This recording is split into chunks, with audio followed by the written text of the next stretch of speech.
मागच्या विधानसभा निवडणुकीमध्ये आपल्याच जिल्ह्यातील काही नेत्यांनी माझ्या विरोधात षडयंत्र रचलं होतं असा आरोप आमदार प्रकाश सोळंके यांनी केला आहे। धनगर आणि मराठा समाजातील लोकांना पुढे केलं गेलं आणि काहींना निवडणुकीत उभं केलं गेलं असं वक्तव्य आमदार प्रकाश सोळंके यांनी केलंय। त्यांनी अप्रत्यक्षपणे धनंजय मुंडे यांच्यावर निशाणा साधलाय।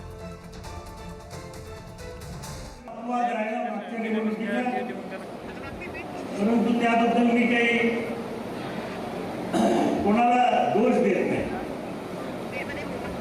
दोष द्यायचं कारण नाही, कारण माझ्या विरुद्ध हे षडयंत्र आपल्या जिल्ह्यातल्या काही नेते मंडळींनी या ठिकाणी घडवलं। धनगर बांधवाच्या एका नेत्याला त्यांनी आम्ही संपूर्ण दुसऱ्या समाजाची आमच्या समाजाची मतं देतो, तुम्ही उभा राहा म्हणून त्यांना पुढे केलं। काही मराठा समाजातल्या लोकांनाही त्यांनी पुढे केलं, फक्त धनगर बांधवांना नाही। कोट्यावधी रुपये देऊन त्यांना उभं केलं गेलं।